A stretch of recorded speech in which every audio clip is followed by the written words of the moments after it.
Hello everybody and welcome back to Red Eagle Politics. Make sure you guys like this video down below and subscribe to the channel if you are new. So, Donald Trump, he is back and he just raised a lot of money last month. We already knew that, but now the numbers have come out. Biden's campaign, they didn't want to discuss it. They were ashamed. You know, they went down in April. They didn't discuss their totals like they were touting in March. Oh, we got X amount of million. No, they only got $52 million in April, which was piss poor. And Trump got close to, I think, around 90 some, or it was at least more than whatever Biden got by a little bit. And now Donald Trump raised 140 some million dollars in the month of May, and he raised a lot in early June too, just because of the conviction. Joe Biden didn't release his numbers until he was forced to, and it turns out that he only raised $85 million, which again was not bad, and I think it's a little bit better than I even expected, but still, in comparison to Trump, in terms of the cash on hand, Donald Trump erased Biden's cash advantage. They were, saying for the longest time, Trump has no shot because he has no money. Well, we know that's not true. We know very well that that's not true because Donald Trump, he still has led the polls. Biden's outspent Trump ridiculously on ads in Pennsylvania so far. Biden's lost support. You look at Pennsylvania, Donald Trump, he's up by 3 points in Pennsylvania, almost in the five-way race. Even Marist has him with a sizable lead. One of the most left-leaning pollsters that actually underestimated Dr. Oz in the 2022 election. They had Fetterman winning by 6. He won by like 4.7. So you look at it and it's like even the polls that were more accurate in 2022, it doesn't matter. Across the board, Trump's in a good position and Biden's been spending money. He's been burning his cash. He's burning his cash on what? A terminally online campaign that's not really going anywhere. Donald Trump, he's starting to put field offices out there. He's, building up a ground game, and there's other ways that Republicans are planning to chase ballots that don't go directly through the RNC. So you look at it, Trump has more money than Biden. That was supposed to be Biden's biggest strength, and it's all been wiped out because they went out there and convicted Donald Trump. They try to get him on something. They think they've backed him into a corner, and then he just happens to, it's like whack-a-mole. He'll pop up somewhere else, and he'll be stronger than ever. And that's where he is right now. You got 6 days until the first debate. Donald Trump, after the debate, he's going to Virginia to do a rally with Glenn Youngkin. Nobody really thought Virginia would ever be in play again, but the polls are showing it. But you talk about the cash advantage. Trump's campaign has more cash in the bank than Biden. That is not a good look for Biden. Biden's going through all that cash and he's losing support. He's losing ground. It's like, yeah, when you're that hated, spending money doesn't help you a whole lot. So long as Trump is able to remain competitive, it's going to be a huge net benefit for Trump compared to 2016 and 2020.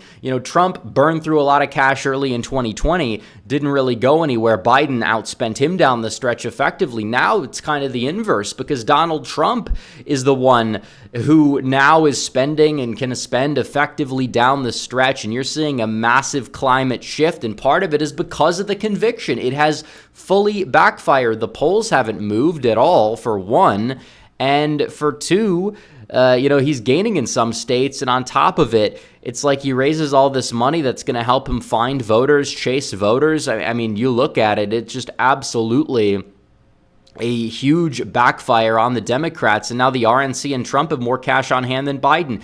It's amazing what happens when you get a leadership change. The RNC is in a much better position now than it was under Ronna Romney McDaniel. Under Michael Whatley and Laura Trump, they're doing a phenomenal job, and you absolutely love to see it. And it's reflective in the polling, which we have to discuss. We didn't do a video on this. I could have done an entire video on this poll. It's the most accurate poll in the entire country, the gold standard poll.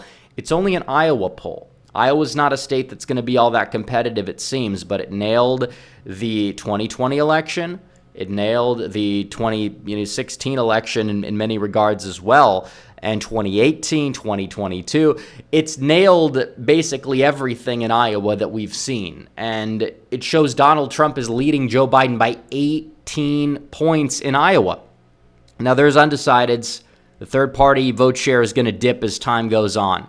We don't know who that's going to really impact.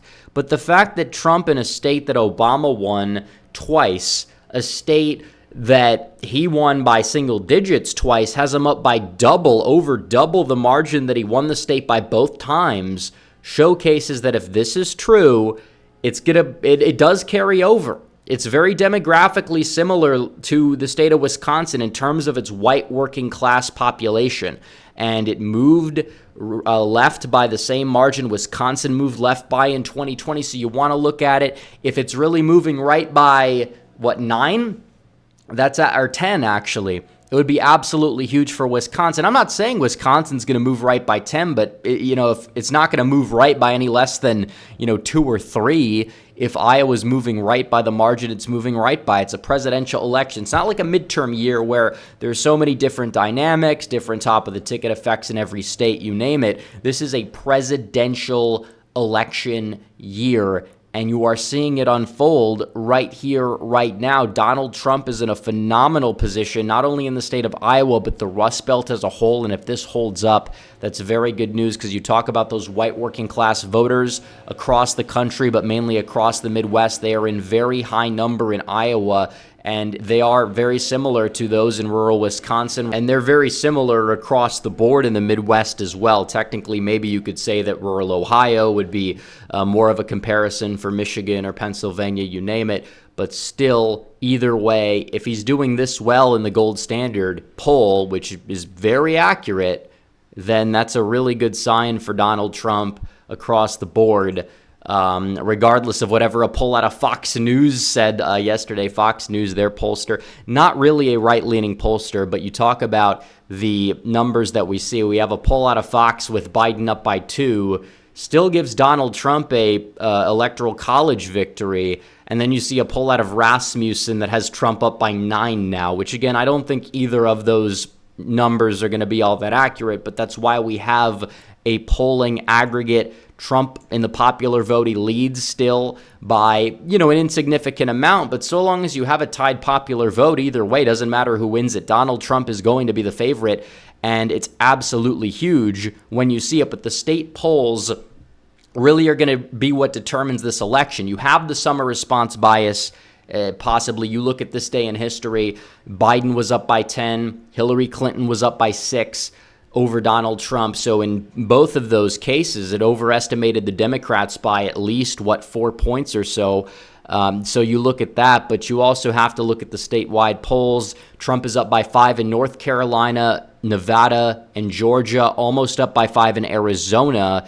And then Pennsylvania, his lead is now a lean margin. Wisconsin and Michigan, whose polls both typically underestimate Donald Trump, Trump has a lead in both states in terms of the polls, which is absolutely huge for Donald Trump. And if you look at the polls that we saw out of Emerson yesterday, he's up by 4 in Arizona. His lead in Georgia actually went up, by the way. He leads in Michigan. He's tied in Minnesota.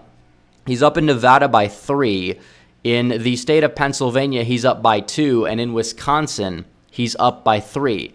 And you look at the state of Nevada right here.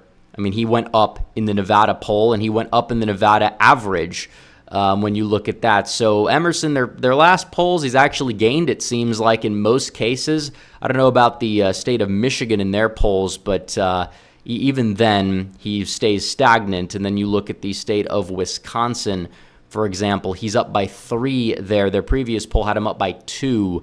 So whichever way you want to look at it, he's gaining. And then we also have polls out of Ipsos, which is relatively left-leaning. It's not the most accurate pollster, but even then, Trump is leading in Michigan, Pennsylvania, and Wisconsin. They actually have him tied in Georgia and North Carolina for some reason, but he leads in the Southwest.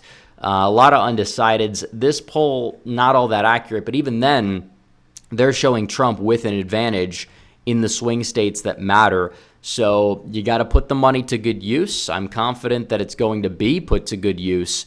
And we have a little bit over 4 months to go before the election. We're really cutting it close here. Early ballots are going to go out in early September in some key states. I mean, we're closer to that day than we are to the beginning of April. So it's going to be a fun ride for sure.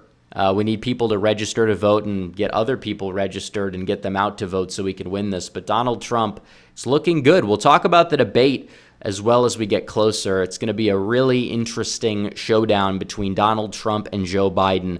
So we'll see that when it happens. But anyways, guys, thanks for watching this video. Like this video down below, comment down below, subscribe to the channel, hit the bell for notifications so you never miss another video. Follow me on social media. The links are all in the description down below, and I will see you guys in the next one. Red Eagle, out.